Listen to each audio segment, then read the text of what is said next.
The Han tribe faces a multifaceted challenge: internal development versus external threats. While the tribe rapidly expands its agricultural base, introduces new crops like corn, and initiates paper production, a brazen attack on their caravan highlights the vulnerability of their growing power.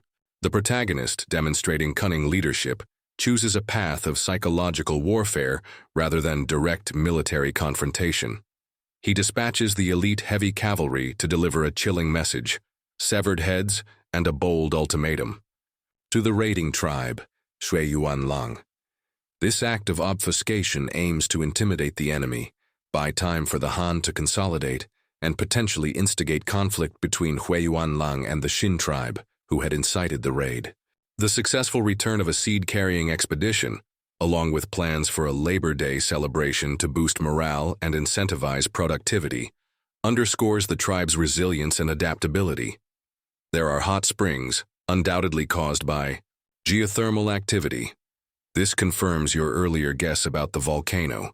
Yu and the others did indeed find the vicinity of the volcano. Furthermore, regarding the temperature of the hot springs, they are constantly steaming, so they must be very hot. Then there's the color and smell. The color is like that of an antelope in summer, which means it's yellowish.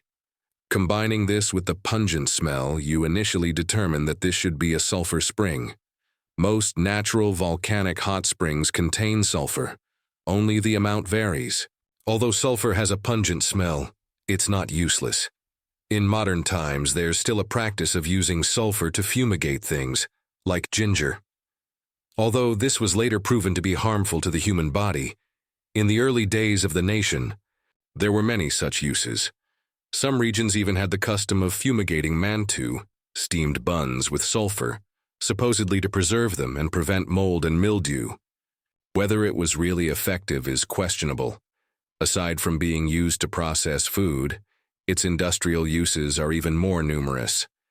The basic formula for black powder, 1 part saltpeter, 2 parts sulfur, 3 parts charcoal, is known to almost every modern person.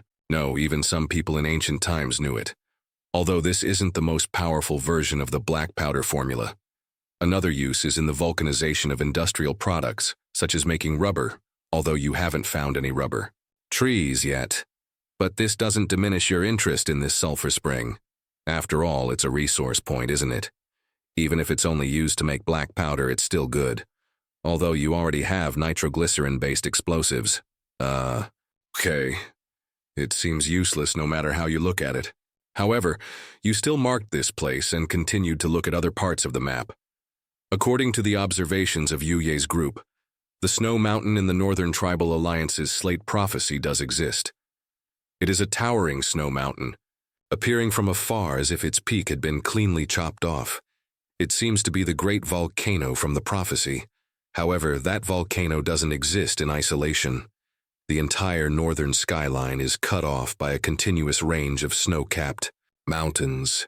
You would believe it if someone told you it was the water source for the entire continent. But what lies on the other side of the mountain range, nobody knows. Exploring it would likely be extremely difficult, with basically no chance of success. Besides, there's no point in exploring so far away right now. You haven't even figured out your own backyard yet, so don't covet such distant places. Anyway, it's out of reach for now. Secondly, there's the distribution of the Cannibal tribe's settlements.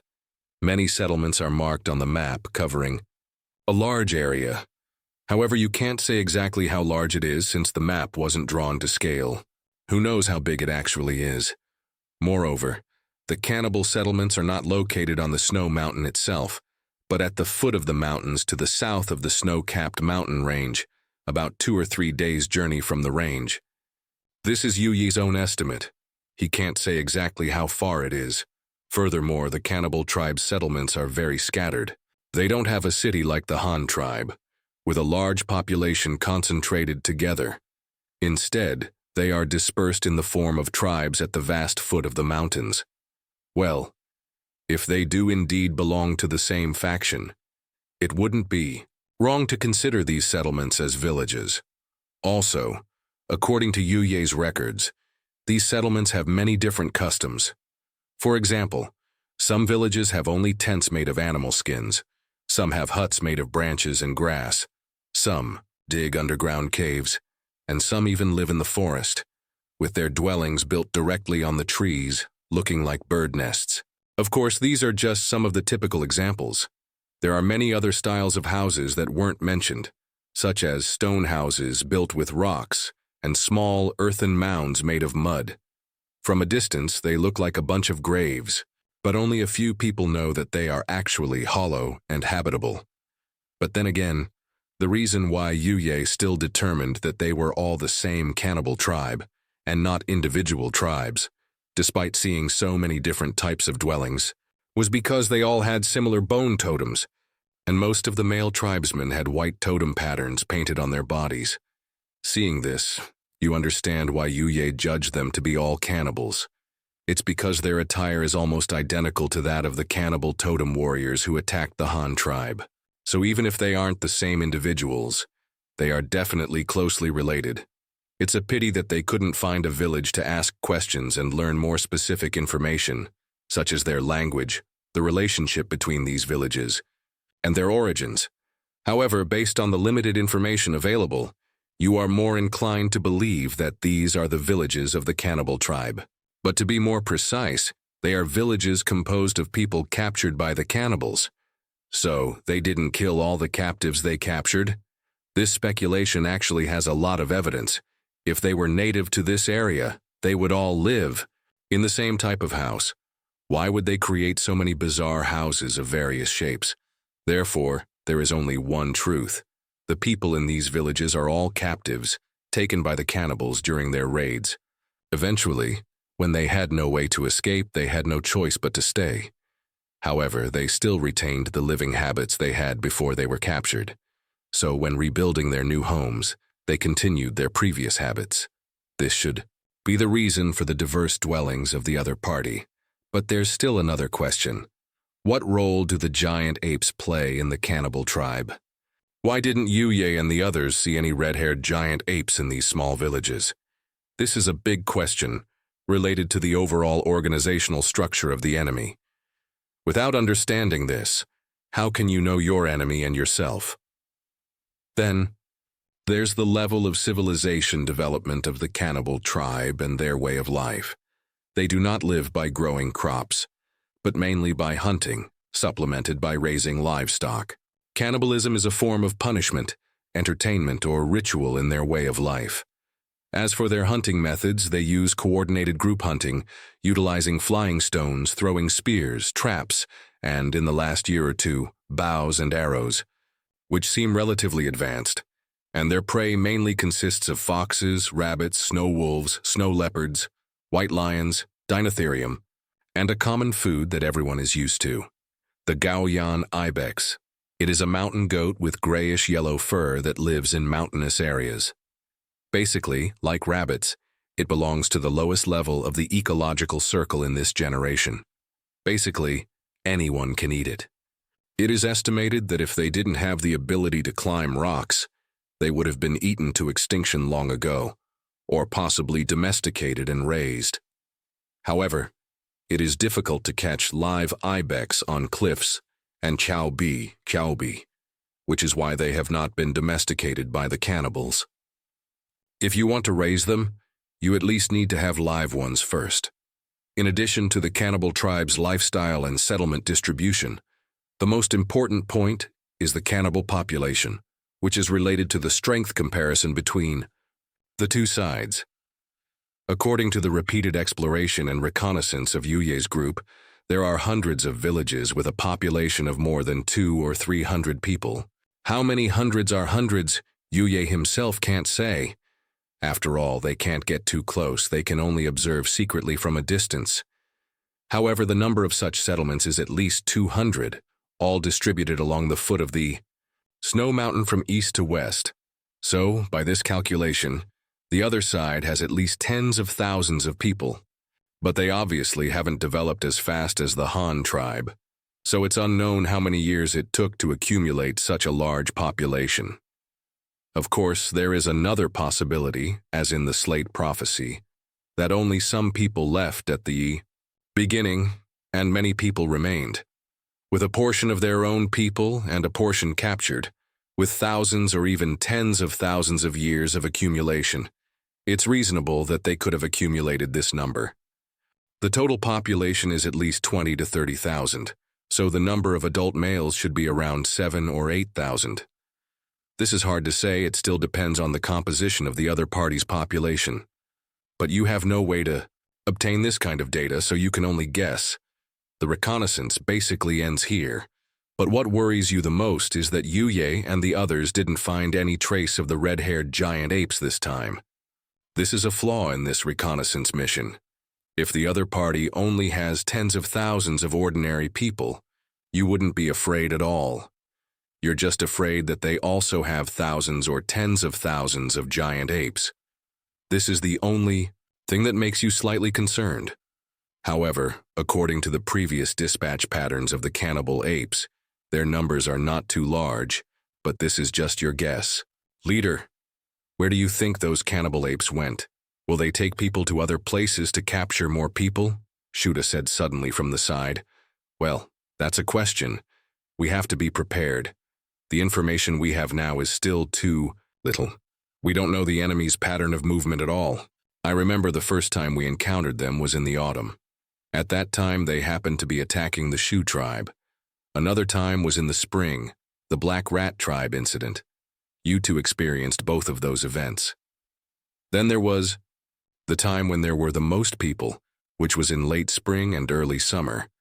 It can be said that except for winter, they are active almost all year round. No one knows when they will come next. So we should increase the number of daily patrols. We must always be vigilant and not wait until the enemy reaches our doorstep to discover them, like last time. Although we can rely on the city wall for defense, it is always too passive. This is not acceptable, and we must change this situation. You thought for a moment and said to the two, well, patrols are definitely necessary, but now the professional army is too small, and we have too many tasks. We often have to send them out. I think, why don't we patrol like we did last time in Hanyang City? First, set traps in the surrounding mountains, and then send a hunting patrol team of about 10 people on horseback to patrol. This way, we can prevent enemy raids and also add some meat to the tribe. Besides, it's good to kill more of those wild beasts in the mountains. At least we won't have to worry about them running into our city one day and snatching away the children who are herding sheep outside. Would be bad if that happened. Dashu also suggested from the side. Yes, this method is good. It worked well in Hanyang City last time. You two will be in charge of organizing the patrol team for this new city. Select experienced hunters from the city. 10 people per team, 1 horse per person, and form 3 teams for now.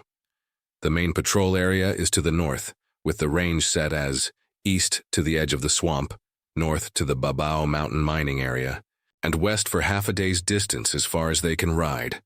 They should return at noon. You two are responsible for this. Dashu will select the people, and Shuda will be responsible for training and equipping them. This will start after the Labor Day celebration. You immediately made the decision. Yes, leader, we guarantee to complete the task. The two replied in unison. Then, leader, what about Yuye's team? Should we call them back? Dashu continued. To ask. Let them come back. They've been out for several months and they lost team members along the way. It's already good that they persisted in finding the enemy's settlement. It's just that the useful information they gathered is too little. We still don't know enough about the enemy. If we could let them scout a few more. Hey, what if we let them try to capture a few prisoners? Even if they can't bring them back, they can find a place to interrogate them temporarily. Yes, ask where those giant apes went, where they usually stay, what their pattern of movement is, whether they have a hierarchical management system, and their relationship with the giant apes. All of these can be asked. I always feel that the relationship between this cannibal tribe and the giant apes is too strange. Are they subordinate to each other, or are they symbiotic, relying on each other? Right now, we don't even know this most basic and important thing. You said, having a sudden idea. Well, this is indeed a way, but it's a bit too dangerous. If they are accidentally discovered, they might all die there. Although they have horses and can run fast, the enemy also raises elephants. Ruru and Huishan are not slow when they run. If they are really discovered, it will be difficult for them to escape. Shuda also considered from the side. Then let them try. If there's an opportunity, they'll do it. If there's no opportunity, forget it and just have them retreat. Right, since they've been out for several months, they won't mind delaying for a few more days. Let them get as close to the river as possible and follow the riverbank back. This can also be considered as scouting the waterway to see if it's possible to travel north by boat directly from the two rivers that flow through our tribe. If water transportation works, it will be easier for us to transport soldiers. At least it can save a lot of marching time, you said, gesturing at the map on the table. Yes, it's definitely feasible. At the very least, water transportation is much faster than land transportation. This can be seen from the speed of transporting ore. Dashu also nodded in agreement. Okay, let's do it this way. I'll write a letter to Yu Ye and the others. You two also go and prepare. By the way, how are the preparations for the celebration going? Is the stage set up? Are the prizes ready? And the people I asked you to train, are they ready? I don't want any accidents to happen. You know, the purpose of this celebration is to appease the new tribesmen. It's very important to the Han tribe. Whether we can make them follow us wholeheartedly depends on this. You asked the last question. Don't worry, leader. I've arranged everything. They are all veteran warriors from our Hanyang city, absolutely reliable. Shuda patted his chest vigorously. After Shuda and Dashu left, you also quickly sent new orders. To Yuye's group, the teaching building project in Hanyang City has been fully completed, and the final decoration work is underway. The wood processing factory, managed by Lin Tong, is also producing a large number of tables, chairs, and benches every day. The new office building project is laying its foundation, and Yufu's caravan is also on its way back. Under such full operation, the Han tribe held its first Labor Day celebration. This was the first large-scale collective activity, besides the New Year's grand sacrifice. Most of the residents of the new city were also seeing such a large scene for the first time. Moreover, they heard that there would be a selection of model workers, and those who were selected would receive rewards from the tribe. Many people didn't know what the rewards were, but their curiosity couldn't be contained. Almost everyone came to watch, as it was related to their future lives. In mid-August, all the rice had been harvested, and the 100 mu of cornfields had also been fully planted. The Labor Day celebration, which had been prepared for more than a week, also began. Early this morning, the tribesmen had breakfast, and every household came early to gather in the city's square, glancing from time to time at the high platform at the northernmost end of the square, which was temporarily built with the wooden boards used to build the city. It is said that the leader will be there to present prizes to the selected model workers, and most importantly, there is no need to work today. After the awards are presented, there will also be some game competitions held here in the square. Participants who win the competition can get some small rewards. The tribesmen who have learned to rank their generations can also receive a football, 2 rabbits, or 2 black chickens for each family. It is said that these were sent back from Hanyang City one after another in the past 10 days or so. The tribesmen were very excited when they heard this news released in advance. Even those laborers who had not yet joined the Han tribe were allowed to join in the fun today. And there was also free food distribution. Soon more and more tribesmen gathered, and the entire area below the high platform was packed with people. Seeing that the crowd had almost arrived, you also led a group of clan leaders onto the high platform, amidst the sound of gongs and drums. When the crowd below saw the teenager wearing a golden crown, everyone couldn't help but cheer.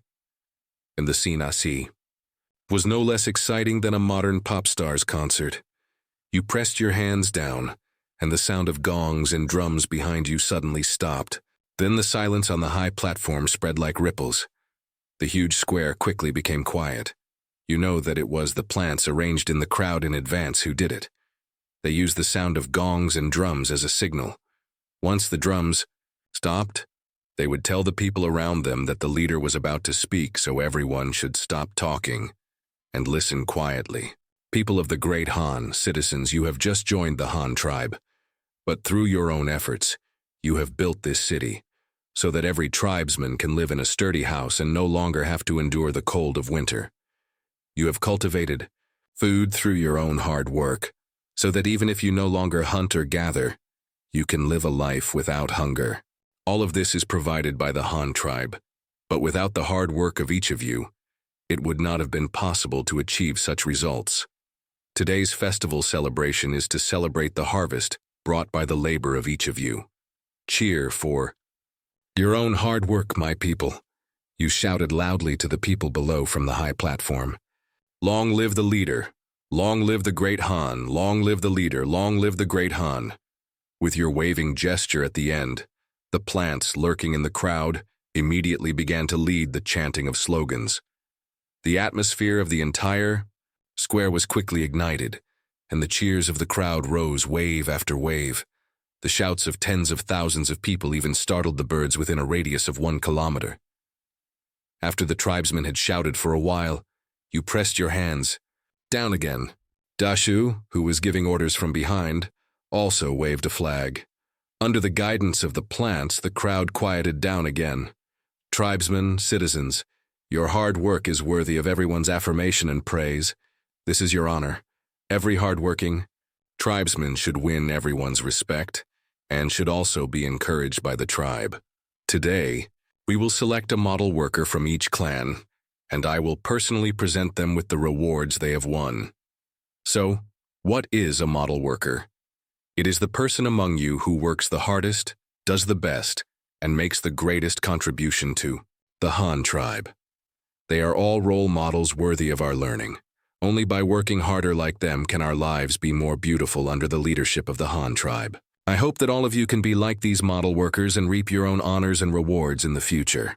Okay, now, let the temporary city lord, Dashu, announce the winners of the first model worker selection and their deeds of labor. Let's give them a round of applause. After you finished howling this passage, you took the lead in clapping your hands, and then quickly went down to get some water. With the plants arranged in advance taking the lead, a round of applause quickly erupted below. Soon Dashu walked to the front of the stage with a list written on white paper and a stack of speech drafts. Pressing his hands down to the crowd below, Dashu looked at the draft and read, "The first model worker we selected for this celebration is Zhui Lei, from the Zhui clan, who is responsible for housing construction. Zhui Lei is a team leader of a house-building team. In the short few months since joining the Han tribe, he has been very dedicated to learning house-building techniques from the veteran tribesmen. He is one of the first new tribesmen to learn how to measure dimensions, set out lines, and find horizontal and vertical levels. After he independently led a new team, he not only finished his own share of the work first every day, but also actively helped those tribesmen who hadn't learned yet, patiently teaching the techniques to everyone in the team. Under his leadership, his house-building team completed tasks the fastest. For a 5-room house, the fastest they could build one was in 5 days. During the entire construction period of the new city, his own team alone completed the construction of 30 sets of houses, solving the housing problem of more than 300 new tribesmen. Through days of investigation, Zhui Lei's deeds of labor have been unanimously praised by everyone. After discussion and affirmation by the clan leaders, the leader will personally award him the title of Han Tribe Model Worker, to be respected by all tribesmen. In addition, he will be rewarded with a first-generation loom, a rice mortar, a set of stone mills, 20 meters each of white, blue, and black linen, 6 antelope furs, 2 piglets, and 2 sheep. All of the above rewards are personal property, and the tribe will not interfere with how they are handled. Let's welcome our model worker Zhui Lei to the stage to receive his award. Dashu looked at the long speech draft in his hand and shouted to the crowd below with a raised voice, The tribesmen were all envious when they heard that the model workers would receive such generous rewards, and that they were given to individuals to keep privately, and the tribe would not interfere with how they were used. Shuilei was very excited, and even a little bit like he wanted to cry. He had joined the Han tribe a long time ago, more than a year ago at that spring fair.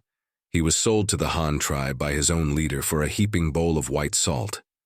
To be honest, he didn't regret it. The strength and prosperity displayed by the Han tribe at the spring fair alone were enough to make many people who couldn't get enough to eat yearn for it, and he was no exception. Later, after arriving at the Han tribe, the facts also proved that the Han tribe was indeed very rich. Although compared with now, they were just poor. At least they were not short of food and clothing, and there were many livestock that could be used as labor and food reserves. He was already very satisfied with these conditions. When they first arrived at the Han tribe, the new tribesmen who were bought lived in thatched huts. At that time, the location of Hanyang City was just a bare, flat piece of land, and the first task for this group of newcomers was to build houses. When the leader personally led them to build the first brick house with various magical methods, he felt that he had found what he liked to do most. The level and straight layout skills, the staggered and orderly arrangement of bricks, adding a few more layers of bricks for the ridge of the roof, how to arrange the tiles on the roof, and the most interesting thing for him, and the thing he admired the leader most for, how to build a good fire kang, heated brick bed. He learned all these techniques very seriously. Every time he finished his own work, he would rush to help others, just to master those skills more proficiently.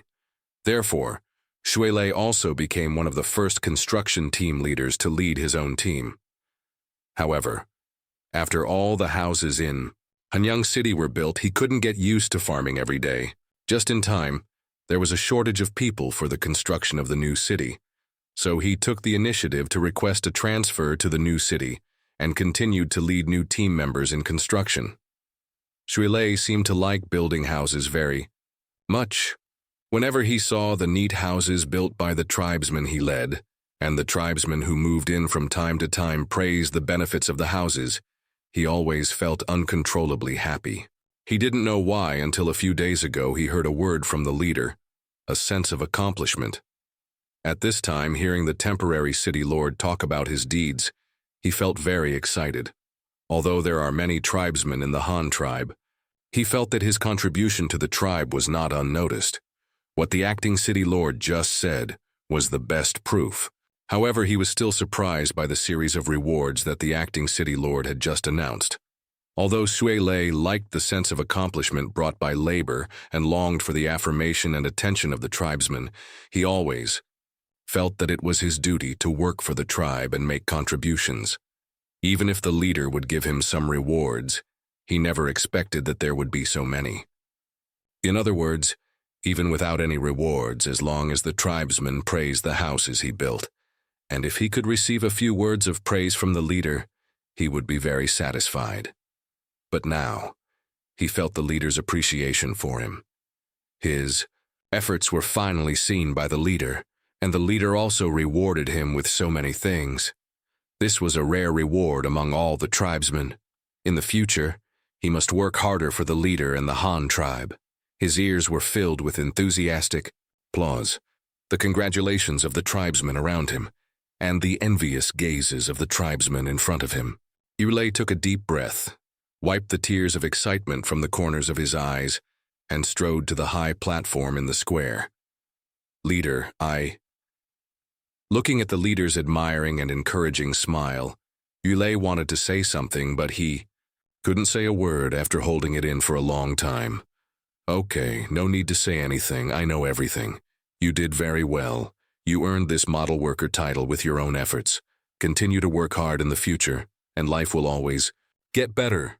Come, put on this big red flower and stand here to show it to the tribesmen. This is the glory you deserve. Oh, by the way, is your family here? There are so many rewards that you may not be able to carry them all by yourself. You tied the big red flower made of red cloth in advance to Shuilei's chest, as if he were a new recruit about to board a train, and then patted him on the shoulder and said encouragingly, "Yes, thank you, leader. I will work hard in the future, and I will definitely not let the leader's rewards be in vain." Shuilei excitedly knelt on one knee on the stage, respectfully saluted you, and then went to receive his rewards under the my leader's encouraging gaze. He grabbed a newly weaned lamb, held it high, and showed it to the audience, and kept waving the cotton candy-like lamb at his family in the audience, scaring the lamb into bleeding non-stop. "Bah! Bah! What are you doing? Why are you holding me up, bah? Oh, co."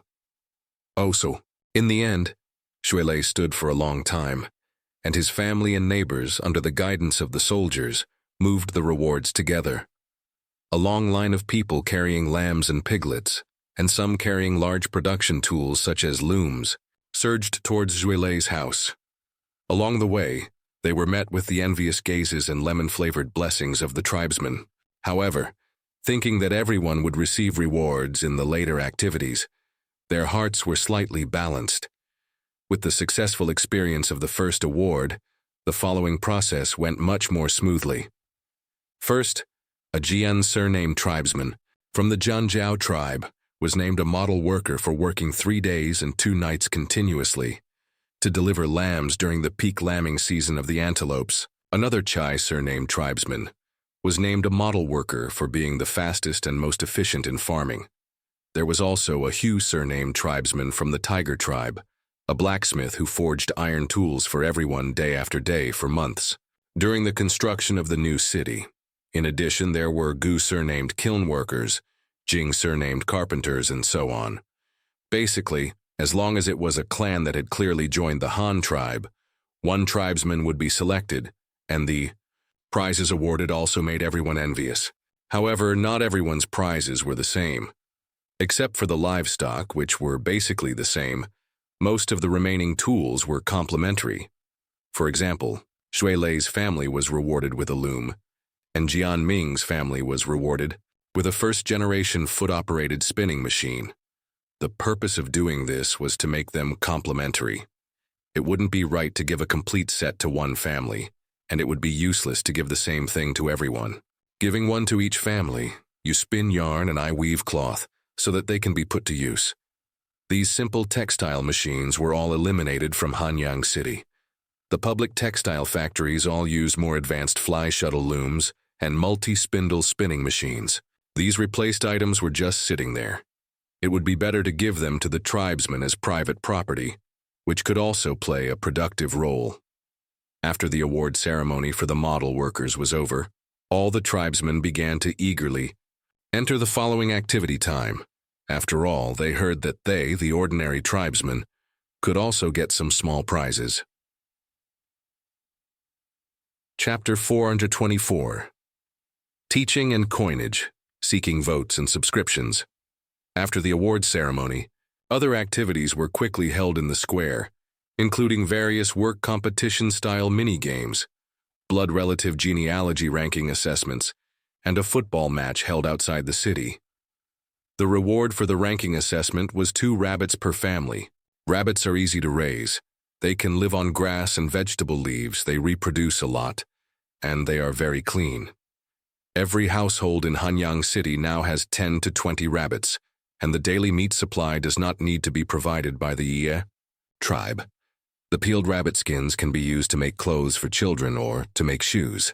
Collecting a few small ones from each family in Hanyang City is enough to distribute to the new city.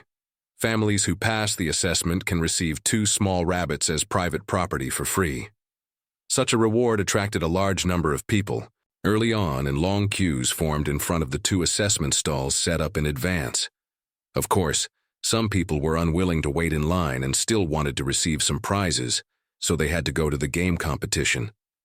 There were projects set up here for common forms of labor, such as wood chopping competitions, water carrying competitions, basket weaving competitions, rice milling competitions, straw bundling competitions, wood sawing competitions, and even sheep slaughtering and skinning competitions. These mini-game-style competitions were held in groups of 10 people, with the top 3 receiving prizes, either chicks or small rabbits, or some small daily tools, mainly kitchen knives, scissors, axes, and shovels. The highest first prize might be a jadao, guillotine fodder chopper. If your family raises sheep or pigs, using a jadao to chop fodder is the best. Since the format of the competition was 10 people per group, with 3 winners, there were still many tribesmen who could not get rewards. However, there were many competition events.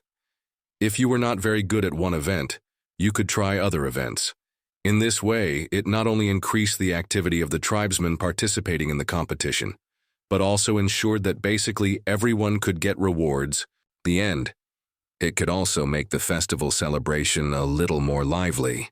The temporary football field outside the city was also very lively. A group of people chased the ball and kicked it around, and there were many onlookers. Mainly, during the construction of the new city, everyone was very busy. They were tired all day and went home to wash up and sleep directly. There were no entertainment projects. At this time, seeing such an interesting game, even if they couldn't personally participate, they couldn't help but come and watch. The activities continued until the evening, when the whole tribe's communal meal began again. The tribe took out 500 antelopes to make roast lamb, which was basically enough for all the residents of the new city to get some. You might have been a little reluctant to do this before, but the early summer was the peak breeding season for the saga antelopes. The original 3,000-plus antelopes suddenly became more than 8,000. If it weren't for the large amount of rice straw as reserve fodder this year, the Han tribe might not have been able to feed so many livestock. Now, taking out 500 aging ones and slaughtering them directly can also be regarded as reducing the feeding pressure. Roast lamb, lamb offal soup, and a little porridge prepared by themselves, this communal meal was considered to be enough, and it also allowed all the tribesmen to satisfy their cravings. After all, although the Han tribe was not short of food, meat was really scarce. Lamb was a little better, especially pork, which they were really reluctant to eat. All the domestic pigs raised by the Han tribe originated from the Lu tribe, but the Lu tribe only had a few thousand pigs. How could you bear to let the tribesmen eat them? It is best to breed more piglets as soon as possible to expand the size of the population. When all the families of the Han tribe can raise a few fat pigs, then it will be possible to eat pork. So in general, the pigs of the Han tribe are still very safe. Furthermore, you also know a way to make pigs grow meat quickly, which is to castrate them.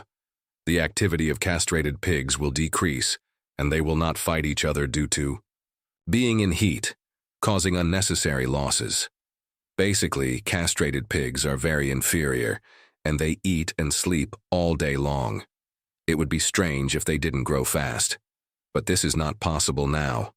Firstly, it is for the purpose of expanding the population. Secondly, the Han tribe does not yet have the technology for this kind of castration. Your plan is to wait until the number of domestic pigs increases a little more, and then organize people to do dissection exercises, dissecting a few more pigs to learn about the structure of the pig's body. It would be best to do a live experiment and try it yourself.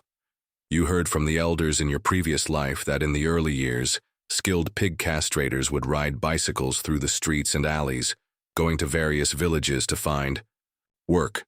People who were experienced and quick-handed could castrate a pig in just 1 or 2 minutes. For a newly weaned piglet, it only took tens of seconds to get it done. They were definitely considered talents. It's a pity that the Han tribe doesn't have such people now, and they can only slowly train them themselves. The grand feast for 10,000 people lasted for 5 or 6 hours. It was completely dark, and the tribesmen reluctantly returned to their homes and began to study how to build pens in their yards to raise the small animals they had won.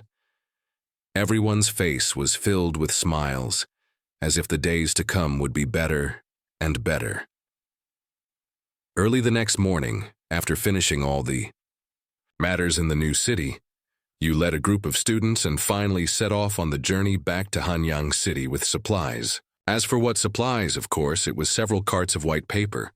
This time, not only did you have to bring enough paper to paste the windows, but you also had to leave a large part for teaching and for your personal use. After all, the school has been built, so the remaining thing is to write textbooks. This can only be done by you, and just thinking about it makes you feel a headache. Another thing is to teach a group of teachers and officials as soon as possible, so that the school can be used sooner, and the new government can be established as soon as possible. At the very least, it should start with a census to sort out the population of Hanyang City, the old base, so that the relocation and transfer next year can proceed smoothly. Also, with sufficient paper, you can start designing the currency of the Great Han Empire. Now the pace of private ownership is getting bigger and bigger, especially the Labor Day celebration held in the new city this time, which has advanced the process of private ownership by a large margin. When you have your own things, and when you don't need them but you need something in someone else's hands, private transactions will inevitably occur. At that time, the demand for currency will also arise. Therefore, the manufacture of currency must also be put on the agenda as soon as possible. Writing textbooks, teaching the first batch of teachers, training the first batch of government officials, and getting the coinage out as soon as possible. You haven't even gone home yet, and you've already found several things to do, and they are all big things that must be done, and only you know how to do them. You don't even have a helper. It's simply speechless. The group set off from dawn and spent a whole day to arrive at Hanyang City in the evening.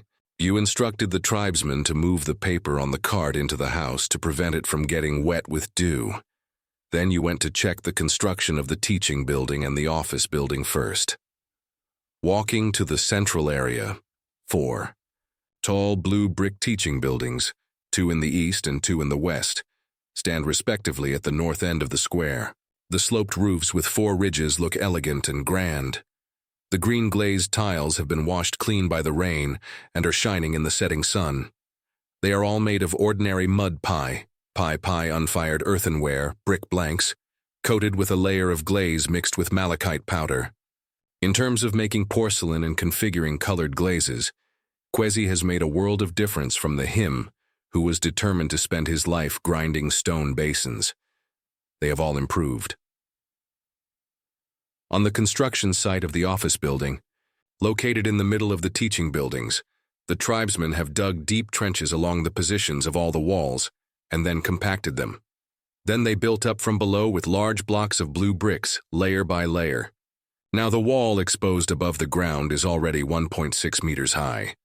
But you know that this is not an external wall, but just the foundation of the office building exposed above the ground. As a building representing the authority of the public, it naturally needs to be built a little higher. If there aren't even a few steps, how can it look like a yamen, government office? For this reason, the tribesmen also have to dig a lot of earth from outside the city to fill in this foundation.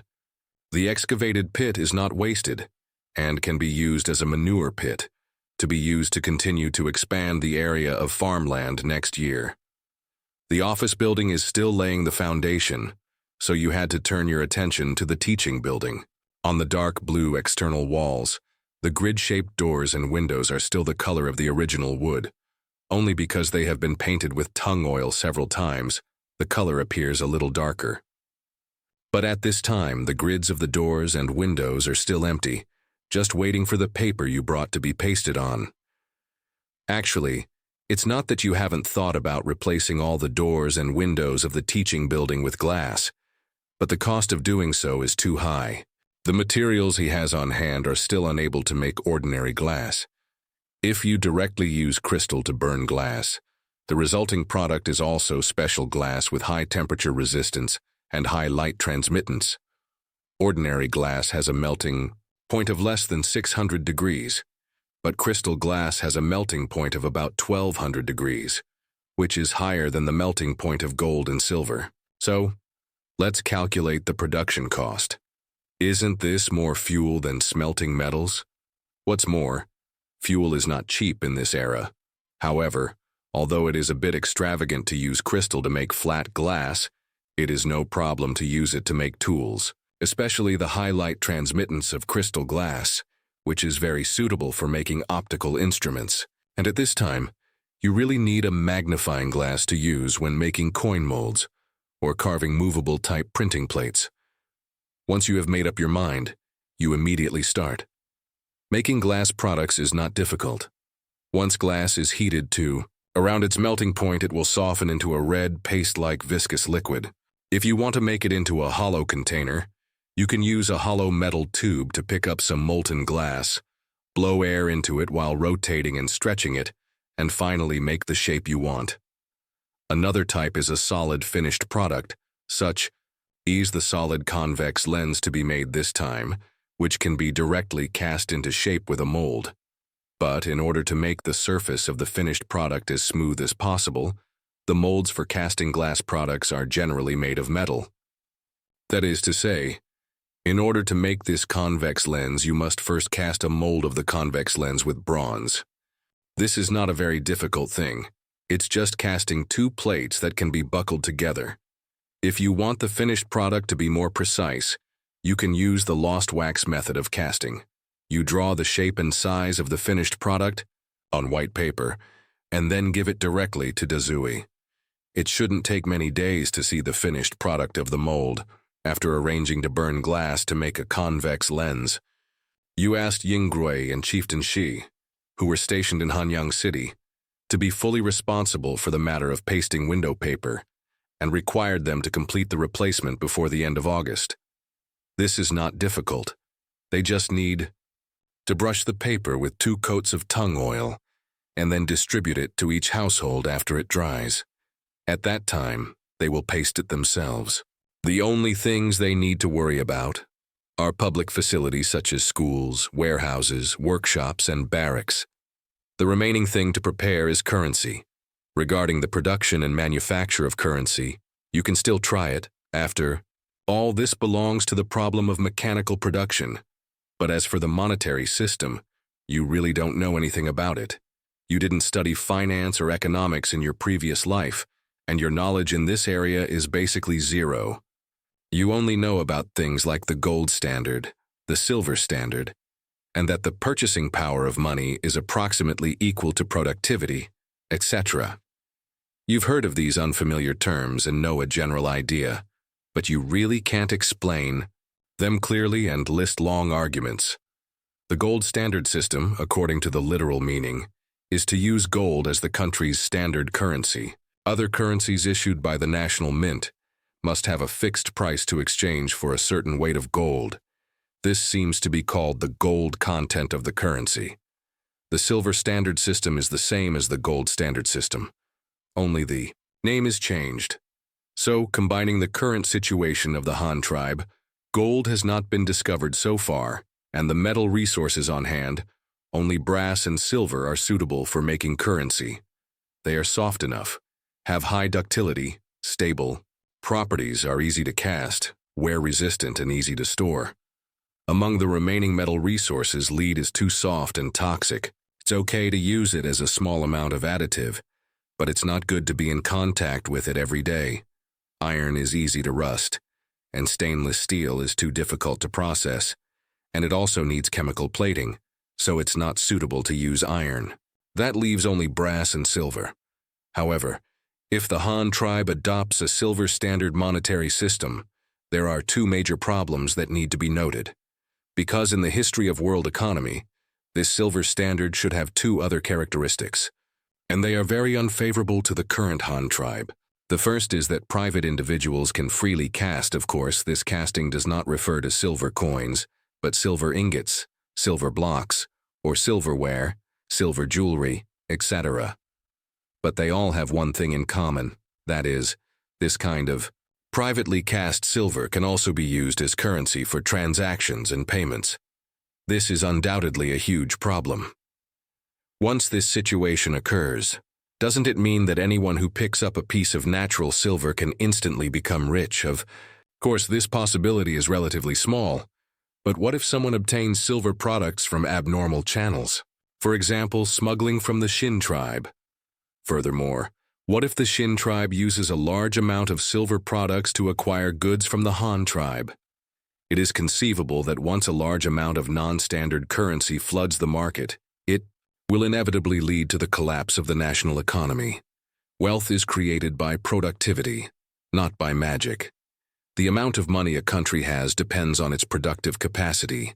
It's not acceptable to say, "I'm out of money, so I'll frantically print more." What's printed then is not money, but a pile of waste paper. Similarly, others cannot break the rules and use a pile of silver to exchange for as many goods as they want. This is absolutely unacceptable. Therefore, you should stipulate that all transactions with the Han tribe must be either barter, or if currency is used, it must be the coins minted by the Han tribe. Jewelry and utensils cannot be used directly for trade. This way, the Han tribe, which has the right to mint coins, will be immune to the threat of the Shin tribe. Second, in the historical silver standard system, foreign currencies were allowed to be exchanged for the country's silver, and in international trade, foreign silver was also allowed to be used to purchase domestic goods. In the previous life, this was a good thing, as it could promote international economic circulation. Money only has its use when it circulates, right? But in the current situation of the Han tribe, this is a big problem. The Jin tribe has silver. This is already a confirmed fact. Now, in your room, there is still that silver bowl cast by the Jin tribe. So what should be noted? In fact, it's still the first problem. In the Han tribe's foreign trade, barter is still the main form of transaction, supplemented by monetary transactions. Whenever currency is needed, it must be the currency minted by the Han tribe. In this way, the Shin tribe will not be able to interfere in the trade of the Han tribe, nor will they be able to disrupt the Han tribe's economy with their metal. The final point is the currency exchange system. If you make up a system haphazardly, it's easy for it to collapse. So, to be safe, you decided to directly adopt the familiar decimal system of yuan, jiao, and fen. Although it sounds a bit awkward to hear a group of primitive people calculating yuan, jiao, and fen. Every day, the only one who feels awkward is you. In this world, you are the first to issue currency. The other natives are all experiencing it for the first time, so it doesn't matter if it's awkward or not. Anyway, they haven't seen it before. If it really feels awkward, then change a fen to wen. Yuan and jiao will remain unchanged. In this way, yuan, jiao, and wen sound relatively smooth. After the exchange system is determined, the next issue is the material. The location of the silver mine is still a bit far from the two cities of the Han tribe, and transportation is ultimately not as convenient as the copper mine in Babao Mountain. Therefore, you decided to use a bronze alloy made of 95% brass and 5% lead to cast wen and jiao, two small denomination copper coins, and use pure silver to make yuan-level silver coins, namely silver yuan. Also, note that in order to increase anti-counterfeiting recognition capabilities and raise the difficulty level of coinage, the Han tribe's coins will all be solid coins, rather than the ancient square-hole coins. In comparison, if machine stamping is used, it is easier to make solid coins than to cast square-hole coins, and they are more refined and complex. Their quality and precision are simply incomparable to cast coins, and not just anyone can imitate them, because to stamp coins, steel dies are also required. With the current level of technology in this world, the Jin tribe may be able to imitate square-hole copper coins cast by the fire method. After all, they can already cast silver bowls with relief patterns, so casting square-hole coins should not be too difficult. At most, the output will be low. But if they want to play with stamping, the production of steel dies alone will be a huge obstacle. They won't be able to figure it out even after hundreds of years of hard work. With the coinage plan determined, the next steps are easy. Anyway, there's no rush.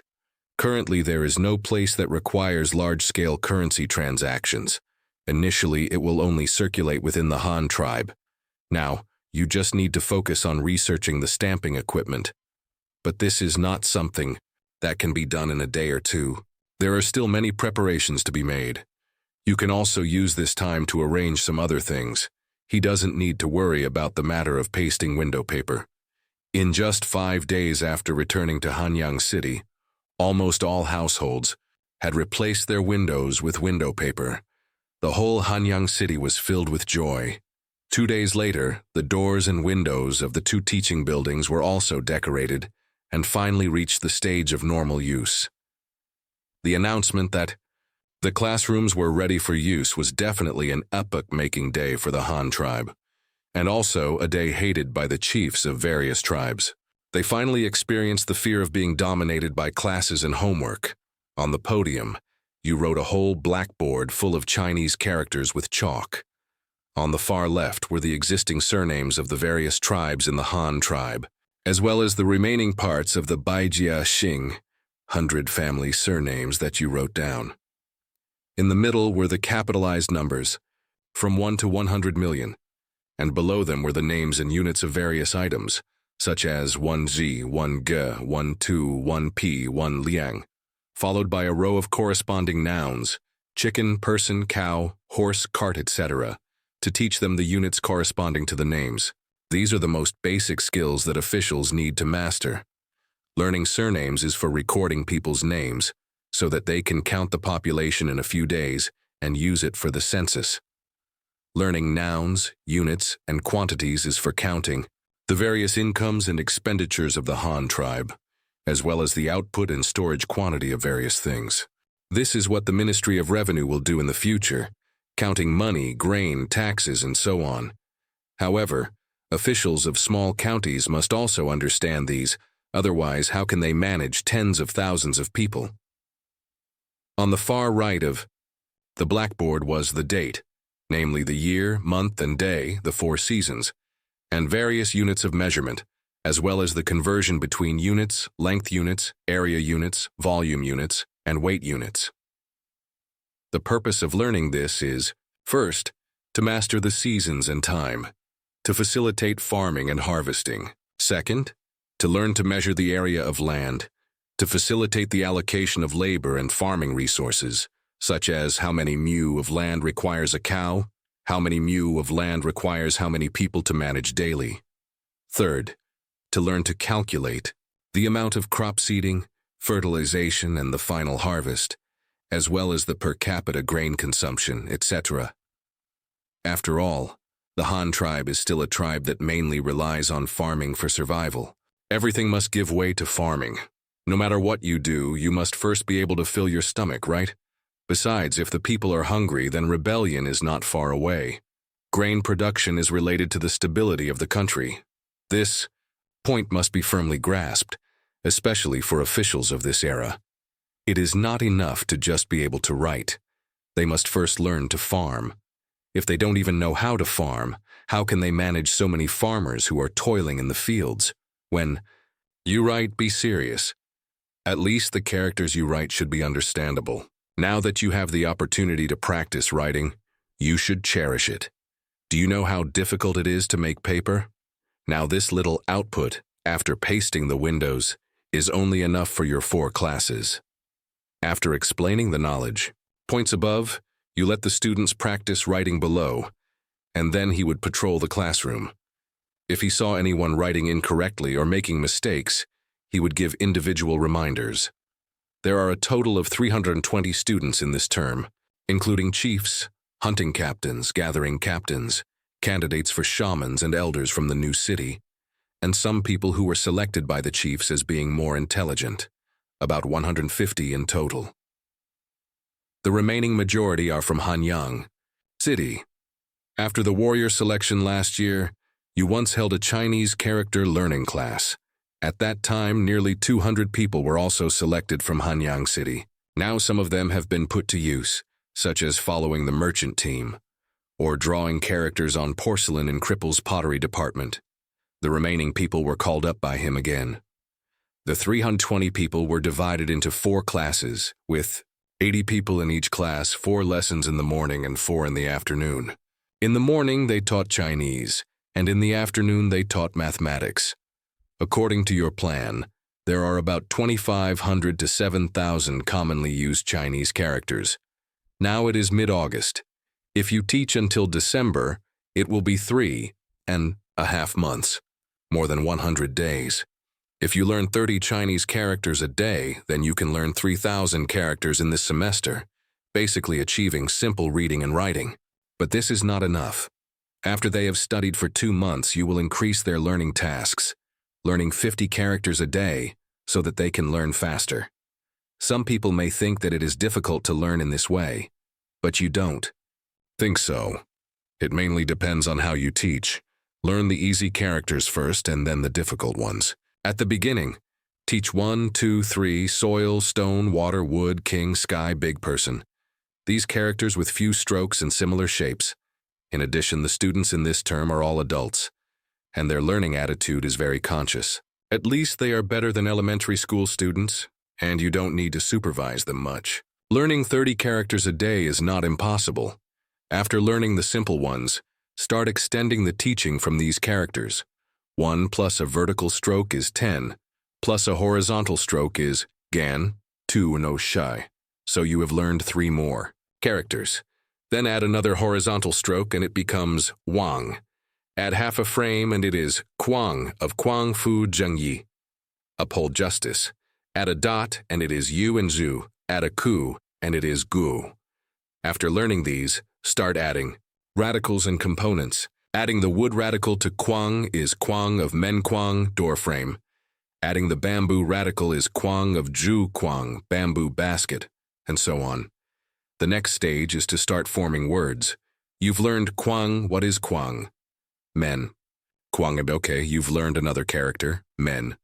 Zhu Quang, biandan, carrying pole. Tieguo, iron pot.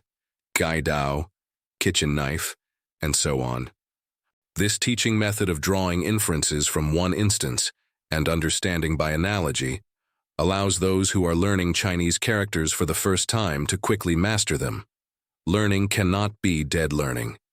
A good learning method can make learning twice as effective with half the effort. It doesn't matter if they don't know. You just teach them according to this method. This is also his confidence in letting all students learn dozens of characters a day. In the afternoon, teach mathematics. Writing Arabic numerals is the simplest. There are only 10 numbers in total. Everyone will know them after practicing for 2 days. Then there is addition and subtraction within 10, within 100, within 1,000, and so on. Then comes multiplication and division. Get familiar with the multiplication table. After memorizing the multiplication table, multiplication and division within 2 digits don't need to be calculated at all. You can recite them directly. Then comes 3-digit numbers, 4-digit numbers. Basically, learning 4-digit numbers is enough. Even if you calculate how much grain a person has and how much is needed in total, you should be able to do it. Of course, this is not the most important thing. The important thing is to teach them to write vertical calculations. Once they have learned the calculation method, it will be the same no matter how many digits there are. At worst, just calculate slowly. After learning these, add some mixed operations of addition, subtraction, multiplication, and division, and basically this term will be over. Min Nong, pity the peasants. Chu Hei Dang Wu, Handi He Xiatu, Shui, Panzong Kan Lili Ji Xinku. Hooing millet under the midday sun, sweat drips onto the soil beneath the plants. Who knows that the food in the bowl, every grain is the result of hard work. Required characters: Hei, Ri, Dang, Wu, Han, Xia, Tu, Zhong, Ji, Ku. Homework: master the new characters and memorize the poem. Chun Xiao, spring. Bun, Chun Mian Bu Jue Xiao, Chu Chu Wen Tinyo. Yilai Feng Yu Sheng Hua Luozi Duo Xiao. Sleeping soundly in spring, unaware of the dawn. Everywhere I hear birds singing. Last night came the sound of wind and rain. How many flowers have fallen? Required characters: Aikongaitas, ode to the goose. Yong Liu, ode to the willow. Fing, wind. Jieluosan Qiu Ye, Nengkaier Yuehua. Gu Yuan Kao, grass on the ancient plain. Li Li Yuan Shang Chao, Yi Sui Yi Ku Rong. Ye Huo Shao. Bujin, Chun Feng Chui Yusheng. Yu Zi Yin, Song of the Wandering Sun. Chimu Shuzhong Xian. In the classroom, The students were diligently practicing the new characters they had learned today, and you, the teacher, were not idle either. After teaching the dozens of characters for today, you started to bury yourself in writing at the podium, scratching the back of your head from time to time, thinking about something, and then starting to write again. Compiling teaching materials is really not an easy task. Well, although you copied them, you still have to choose what to copy. For example, in the ancient poems above, there cannot be historical figures, historical places, or historical events. All of them are poems describing scenery, natural things, praising family affection, and teaching people to understand filial piety. Otherwise, if you write Dung Guanqilu, ascending Stork Tower, the poem is simple. Bai Ri Yi Shan Jin, Huang He Ru Hai Liu. But how do you explain it when you teach? At that time, a group of children will chase the teacher and ask, "Teacher, which river is the Yellow River? What is the sea?" What do you say? Wang Lushan Pubu. Gazing at the Lushan waterfall is even more out of the question. Let's not talk about where Lushan is. There isn't even a waterfall around the Han tribe. It will be even more impossible to explain at that time. You racked your brains to recall the ancient poems you had learned, and then you had to find those with simple and easy-to-learn characters, and finally compile them into a textbook. This is really a tedious and cumbersome job, but fortunately, at this moment, a sudden knock on the door, dong dong dong, saved you. "Come in." "Chief, the mold you wanted is ready. I brought it over. Take a look and see if it's okay." The classroom. Door opened, and Da Zui, big mouth, walked in with two golden plate-shaped objects and handed them to your podium. You picked them up and looked at them. They were the same as the drawings you gave. The concave parts of the plates were also carefully polished with sand and then wiped with beeswax.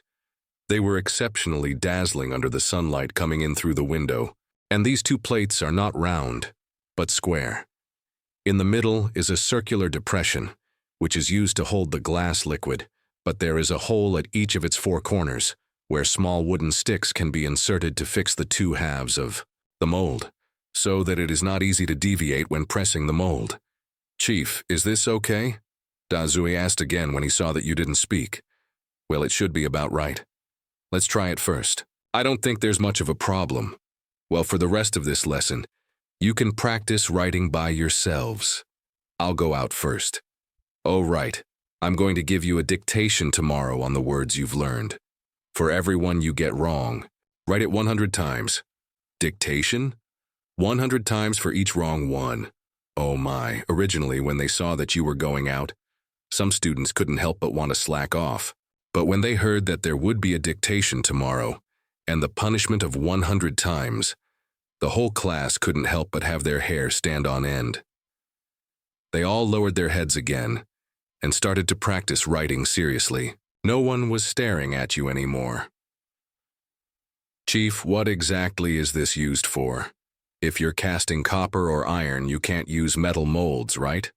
Dazui followed you out of the teaching building and asked as he walked towards your house. "Who told you that you can't use metal molds to cast metal? If you're afraid that the mold will stick to the metal, won't you apply a layer of mud on it to separate them?"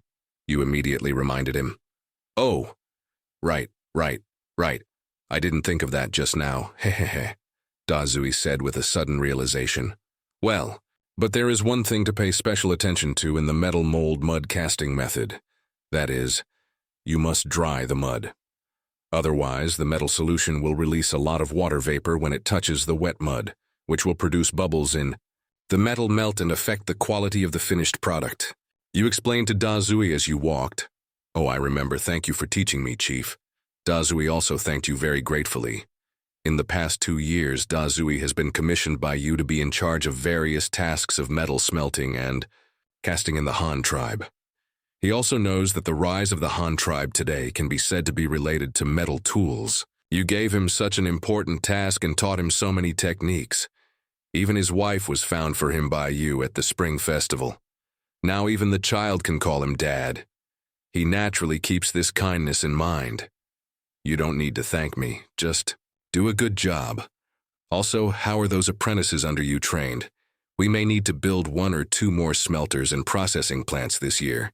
How many people can you spare at that time? You waved your hand casually and asked about the apprentices instead. Chief, are we going to smelt those 2 kinds of lead ore and silver ore? If so, I can still transfer about 15 people from my hands. They have all participated in all the processes of iron smelting, Dazui answered quickly. Well, 15 people should be enough. Let them be the technical backbone, and add a group of apprentices. You should pay attention to it when you go back. Pick out the people in advance, and transfer them directly at that time. You thought for a moment and said, Yes, I know, Chief. So, is the mold we made this time used to test smelt lead and silver? Dazui guessed. The stone smelted this time is not metal, but another thing, with a lower melting point than copper. And iron, called glass. Glass? Dazui was stunned when he heard this new term, and then looked at the mold in his hand, puzzled. Then what is this glass plate which is thick in the middle and thin on the edge used for? This shape can't hold anything. It's definitely not a container. It's indeed not a container. It's a tool. You'll know when the time comes. We can make... Today, as they spoke, the 2 had already arrived at your home. From the side room that you used as a study, you took out several pure, colorless crystal clusters. Wow, is this also ore? It looks as transparent as water, and the shape is like a spearhead. Chief, is this the ore of glass? This was the first time Dazui had seen this kind of pure, colorless crystal. When Giant Eagle first sent it over, only a few people saw it, and then it was placed in the drawer of your desk. This is indeed ore, but it can't be called the ore of glass. This is a crystal mine. Judging from the shape and color, the colorless and transparent, sword-shaped one is crystal. You can understand it as a crystal that is as transparent as water. Of course, there are other shapes, but its crystals are this sword shape. Also, crystals can be used to make glass, but it's not refining. It's just melting it and reshaping it. To put it bluntly, it's just changing the shape of the crystal. It's just crystal that has been processed by humans. Real glass can actually be made from other materials, and it can achieve a transparency similar to that of crystal. I originally wanted to use glass to make windows, but now I haven't found suitable raw materials, so now I can only make do with oil paper. You handed a crystal cluster to Dazui and explained in detail. Just melting the crystal, not refining glass. Then the chief means that this time is to melt the crystal and cast it into a transparent plate? Dazui quickly grasped the key point from the information you gave. That's right. That's what I meant. You nodded in affirmation. Then the chief just said that this is a tool, but what can it be used for? Dazui held the crystal cluster and looked at it, but he couldn't figure out the use of this tool. It's not easy to know. You'll know when it's made. Let's get to work. First, crush these crystals, then grind them into powder, and then melt them in a crucible just like mixing bronze. You've done this before, so I don't need to say more. You looked at Dazui's silly look and urged, Ah, such a good thing, all crushed, isn't it a pity? Dazui said, holding the crystal cluster in his hand, feeling distressed. What, you like this? If this thing is just the way it is now, it has no use other than being placed there to look at or as an ornament. Only when it is turned into a tool can we use it. If you like it when we start large-scale mining in the future, you can just keep a piece for yourself. You smiled at Dazui. Chief, I didn't say. I just think it's beautiful. It's a pity to crush it. There's nothing to be a pity about. It's more useful for us to make it into a tool. Hurry up. You patted him on the shoulder and said, Seeing that you were so insistent, Dazui couldn't say anything more. He immediately took the crystals, crushed them first, and then ground them into powder. The previous iron ore was also done in this way. He had done it more than once, and he was very clear about this process. You also understand Dazui's mood very well. Everyone loves beauty. When they had nothing before, they used bones to make ornaments, let alone seeing such a magical transparent stone now. You yourself don't take crystals seriously. This thing was not a valuable thing in the previous life. Crystal bracelets are everywhere. Not to mention that in this life he also discovered a crystal mine. He can have as much of this thing as he wants. It's just a matter of giving an order. The process of crushing and grinding was very fast. After all, the quantity was very small, just a few pieces. In less than an hour, Da Zui had already brought a porcelain basin to the iron smelting workshop, and you had been waiting here for a long time. The ground crystal powder is not very fine, about the same as gravel, not yet reaching the level of flour, and the color is no longer the transparent state at the beginning, but has turned white. Seeing this thing, you had a flash of inspiration. If this thing is ground finer, can't it be used as silicon dioxide powder? You know, this thing can not only be used to make crystal glass, but also as a special coating. There is a high-tech stationary tool in modern times, known as the fifth treasure of the study, which is the Wanyong Shui Xie Bu, all-purpose water writing cloth. It has a grayish-white surface. When you write on it with a brush dipped in clear water, it will show a black effect like ink. The invention of this magical writing practice tool can be said to have greatly saved paper. It has played a great role in both environmental protection and saving money. When you first encountered this thing, you also felt it was very magical. In order to understand its principle, you also specifically consulted some information at that time. In fact, the working principle of water writing cloth is not complicated. It is a layer of white paint brushed on a black base cloth. The main component of this paint is silicon dioxide powder. What is silicon dioxide? It's transparent glass. What are the characteristics of glass? It can refract light. The principle of water writing cloth is to use this glass refraction characteristic of silicon dioxide. When the coating on the surface of the water writing cloth is dry, because the paint is mixed with other white substances, and the powdered silicon dioxide is also light white. It looks like white paper. But when this white coating comes into contact with the water on the brush, the contacted area will change the angle of light refraction, because the gaps in the coating are filled with water, making the coating partially transparent for a period of time. After the white coating on the top becomes transparent, it naturally reveals the black base cloth below. Its principle is that simple. Now that you suddenly think of this, you have the idea of making water writing cloth. If you have this thing, how much paper will you save for the Han tribe? It can also play a considerable role in promoting the popularization of education in the future. After all, paper is not cheap. After privatization is fully implemented, it is naturally impossible for everyone to afford a large amount of paper. But if you have water writing cloth, then you only need one piece for daily writing. Practice. Even if the quality you develop is not as good as the modern one, it will be worth it if it can be used repeatedly 1,000 times.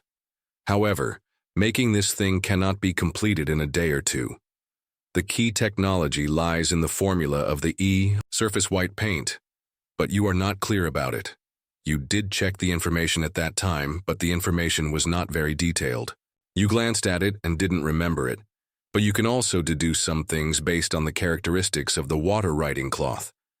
The most important thing is silicon dioxide powder, which is the largest proportion. The rest should be something like glue. After all, this is paint, and it needs to be brushed on black cloth and not fall off. Therefore, this glue also needs to be waterproof, and it must also be absorbent. That is to say, it can be wet, but it will not fall off the attachment when it is wet. Then there is a powder with water locking function. When the brush dipped in water touches the paint, it cannot allow the water to spread out at once. It can only be locked in a local area. Otherwise, if you write a stroke, a large black area will appear, which is not fun. Then there is a white substance that can make the water evaporate quickly. The purpose is to dry quickly. You can't leave it for several hours after writing to dry. That would lose its value. From this, it can be deduced that there must be at least 4 things in this formula: silicon dioxide, waterproof glue, water-locking powder, and quick-drying powder. And you only have 1 silicon dioxide now, and there is no trace of the remaining 3. It seems that you can only leave it for later research. The current thing is to make the convex lens first. Well, that's about it. Start melting. By the way, get some more alkali and use it as a catalyst later. You don't need to add anything else. You grabbed a handful of crystal gravel, looked at it in your hand, and threw it back into the basin. Yes, Chief, Dazui quickly responded, and then he personally smelted it with his assistant. The bellows blower blew the bellows, and the charcoal adder added charcoal. Before long, the crystal gravel in the crucible began to turn red. Open the lid and add a spoonful of alkali. You said to Dazui, looking at the crystal gravel in the crucible that was gradually turning red. Yes, Chief. Dazui also quickly carried out a ceramic jar, scooped a spoonful of white powder from it with a wooden spoon, and put it into the crucible, and then stirred it with a ceramic rod. With the addition of the catalyst and the panting sound of the wooden bellows, the crystal sand in the crucible began to gradually soften, stick together, and then melt into a viscous bright red liquid. After this state was maintained for a while, and it was felt that the fluidity of the glass liquid gradually increased, it was almost ready for casting. Preheat the mold. First bake it on the fire, then lift the crucible and you can cast. You observed the state of the glass liquid and ordered again. Yes, Chief. The assistant next to him quickly picked up the 2 bronze molds and placed them on the stove next to them to bake. Dazui also stirred the glass liquid in the crucible with a ceramic rod to make them heat evenly. This thing is not metal after all. Even if it is burned red and becomes soft, its fluidity is still very poor. The feeling of picking it up is like a piece of melted maltose. After waiting for a while, the assistant also brought the 2 red-hot molds, placed them flat on the iron anvil next to them, and stood by. Okay, lift the pot and cast. You commanded again. Dazui didn't talk nonsense. He picked up a special iron crucible tongs from the side, clamped the red-hot crucible, and lifted the entire crucible out of the furnace chamber by himself. To be honest, there is nothing to be surprised about.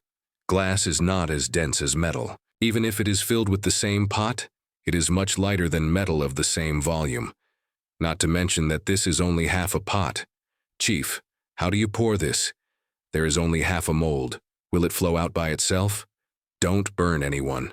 Dazui was stunned when he looked at the copper plate on the iron anvil. He had never played like this when casting metal before. To cast a utensil, you must first buckle the 2 halves of the mold together and lock them firmly. No, just pour it like this. The glass liquid is very viscous and will not run around. You just pour it on. You pointed again. Dazui was dubious, but since the chief said so, he couldn't refute it. He had to signal everyone else to stand farther away, and then he began to cast. The viscous glass liquid poured out of the crucible and flowed very slowly, which directly stunned Dazui. You were also a little anxious.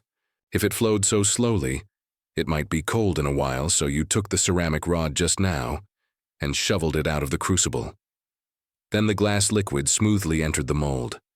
Because the bronze mold was preheated in advance, when the glass liquid touched the mold, it did not quickly solidify and change color due to temperature loss, but continued to maintain a slow flow state, so your goal was achieved. More and more glass liquid was poured out, until it piled up into a high pile in the mold. You observed it with your naked eyes, and felt that the volume should be only slightly more, so you let Dazui stop casting. Then let the apprentice assistant who had been watching for a long time buckle the other half of the mold on top. Use 4 small copper sticks to pin the holes in the 4 corners. Fix the vertical position of the 2 halves of the mold, and then let 2 people use a large wooden stick to press down on the upper half of the mold. The 2 apprentices were also obedient. They directly grabbed the wooden stick with 1 head each and hung up, applying all their weight to the wooden stick. The glass liquid that had not yet solidified inside was immediately squeezed out by the pressed mold. But it doesn't matter. If the excess glass liquid can be squeezed out, it means that the glass inside has also been filled. Then the lens you want should have been completed. Dazui, use a knife to scrape off the extra glass around the outside. It will be impossible to scrape it off later when it cools down. You commanded again. Oh, I'll do it now. Dazue was also very curious. This was the first time they had fired glass. Several people were very much looking forward to what they could make this time. The excess glass mucus outside the mold was quickly scraped off, and the temperature of the entire mold gradually cooled down. After a while, when it was felt that it should be almost cooled, you let Dazui wipe the outside of the mold with a wet cloth soaked in cold water to further cool the mold temperature. Just when Dazui wiped, for the third time, a slight pah sound suddenly came from inside the mold, which startled you. Damn, could it be that it has split in half? Quick, quick, open it and see, you urged anxiously.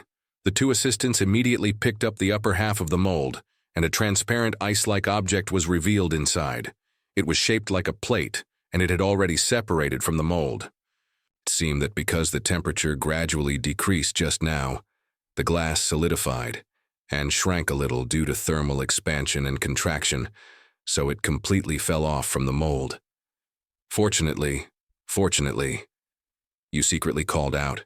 In your heart, fortunately. Fortunately, you wiped the outside of the mold with a wet cloth just now, and the cooling process was relatively slow. If you directly wiped the glass to cool down, it would probably crack.